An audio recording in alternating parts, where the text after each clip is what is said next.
Du coup, moi, Baptiste Alessandri. Moi, je suis un peu plus âgé. J'ai fini en 2014 mes études. J'ai commencé par un bac STI en Ardèche. Et ensuite, je suis parti à Grenoble pour un DUT GE2I, une licence physique générale plutôt orientée électricité, et un master EATS pour finir en 2014. J'ai fait tout ça avec deux stages chez Leroy Sommer, donc qui fabrique des moteurs électriques principalement synchrones et asynchrones. Donc on est plutôt sur de l'électrotechnique et sur des moteurs qui vont plutôt dans l'industrie jusqu'à des moteurs des génératrices d'éoliennes. Et ensuite j'ai terminé par un stage chez Schneider Electric, où là l'objectif c'était de faire on va dire un livre sur tout ce qui était moteur électrique, qu'est-ce que c'est, comment on les démarre, quelle charge on fait, tout ce qu'on peut rencontrer dans l'industrie. Ensuite, mes expériences passées, du coup, j'ai commencé par de la prestation chez Sogeti, chez Schneider. Je faisais tout ce qui était essai électrotechnique pour tout ce qui est partie tertiaire. Donc ça allait tout ce qu'on voit en fait chez nous, c'est disjoncteurs, contacteurs, sectionneurs, enfin vraiment tout ce qu'on voit. L'objectif c'était de tester par rapport à la norme, voire même jusqu'à la norme Schneider qui est beaucoup plus élevée. Ça allait de tout ce qui était essai électrique, mécanique, thermique, choc, foudre. Donc en fait, si vous connaissez Grenoble, à Volta, c'est Volta Schneider, c'est là où on fait tous les essais basse tension, haute tension. Donc j'ai fait toute cette partie-là, plutôt orienté tertiaire. Ensuite, je suis parti de Sogeti, donc j'ai quitté un CDI pour faire de l'intérim au CEA. Et là, j'étais responsable en fait de toute la modélisation physique d'un générateur électromagnétique. Donc pour le concurrent de Schneider, donc pour Legrand, l'objectif c'était de faire un générateur électromagnétique pour un petit interrupteur qu'on voit partout dans nos pièces. L'objectif c'était de supprimer les piles à l'intérieur. Donc de base en fait c'est de l'électricité simple, on allume, on éteint la lampe, ensuite ils sont passés sur des piles, et ensuite ils voulaient enlever les piles, on est passé sur un générateur électromagnétique. Donc ça m'a pris bien 3-4 ans chez OCEA, mais après je me suis un peu éloigné de la partie électromagnétique, où je suis plutôt passé sur tout ce qui est multiphysique. Donc on a aussi développé des génératrices, donc des génératrices à eau. L'objectif c'était d'alimenter des capteurs IoT pour tout ce qui était agriculture. Donc on a fait de la modélisation multiphysique en fluide, et ensuite générer le modèle pour tout ce qui est le générateur électromagnétique. Au CEA, j'ai travaillé pour beaucoup d'entreprises, donc j'ai travaillé pour Legrand, pour beaucoup de startups qu'on a vues sur Grenoble.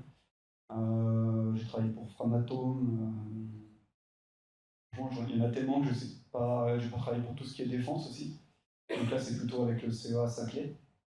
Travaillé pour tout ce qui est pétrochimie, automobile, batterie.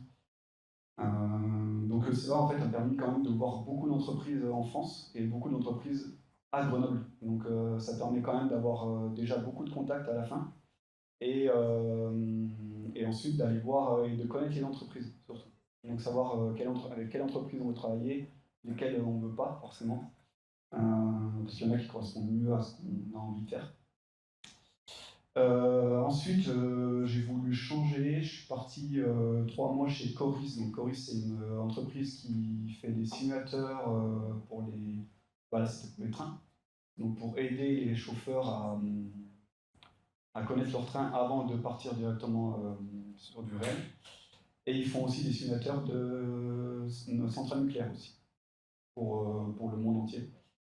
Ça ne me plaisait pas, du coup je suis parti au bout de 3 mois, et maintenant je suis à Grenoble-Alpes Métropole, et je gère tout ce qui est carrefour à feu de la métropole. Donc ça va jusqu'à 600 carrefours sur la métropole. L'objectif c'est de faire tout ce qui est études de régulation, mise en équation de tout ce qui est priorité bus et tramway, chose qui pour l'instant est faite par des BE privés. Donc l'objectif c'est de ramener tout ça en interne et de récupérer toute la connaissance. Pour l'instant, on fait beaucoup en externe et on est en train de se former beaucoup régulièrement depuis 2 ans pour récupérer cette connaissance-là. Donc c'est très éloigné de l'électrotechnique. À la base, il voulait un ingénieur électrotechnique pour tout ce qui est partie automate et électricité. Mais j'en fais très peu. Je fais beaucoup d'études, donc c'est de la mise en équation, on va dire, théorique. Après, tout ce qui est automatisation, programmation, c'est pas moi qui le fais, c'est des collègues à moi. Ça va de tout ce qui est régulation de trafic. Donc, par exemple, pour prendre un exemple, c'était le pont d'Oxford qui a fermé début d'année. L'objectif, c'était de récupérer et de ramener tous les flux qui venaient du pont d'Oxford, de les ramener sur Port de France et pont du Vercors. Donc, faire ce qu'on appelle des ondes vertes qui permettent en fait de lâcher les gens et de les amener le plus rapidement possible jusqu'à la presqu'île et le soir de les évacuer de Grenoble. Donc ça va, voilà, on appelle ça la crise en fait, parce que c'est quelque chose qui normalement n'arrive jamais. C'est tout ce qui est aussi réaménagement de toute la métropole, donc ça peut aller mettre une chrono-vélo sur l'axe Garia par exemple, et refaire tous les feux et refaire toutes les issues des carrefours. Mais aussi tout ce qui est réponse aux usagers. Donc par exemple, sur des trams, pourquoi on fait ça, pourquoi on a mis ça, faire des modifications. Tout ce qui est aussi en rapport avec le SMAG et la TAG. Donc on est beaucoup en relation avec le SMAG et la TAG pour tout ce qui est priorité bus. Et tram, principalement tram. Ce que je vous conseillerais pour trouver un travail, déjà, c'est potentiellement ne cherchez pas forcément un CDI. Cherchez plutôt quelque chose qui vous intéresse. Et pas, vous êtes jeune, vous êtes ingénieur, partir sur un CDD, c'est pas grave, c'est très bien. Moi, j'ai quitté plein de CDI parce que ça ne m'intéressait plus et je voulais faire autre chose. Donc, je ne vous conseille pas forcément de trouver un CDI juste pour trouver un CDI. Trouvez quelque chose qui vous intéresse. Faites-vous des relations, changez si vous avez envie de changer. Et après, vous pouvez vous poser au bout d'un moment, mais je vous conseille franchement de faire quelque chose qui vous intéresse plutôt que de trouver un CDI.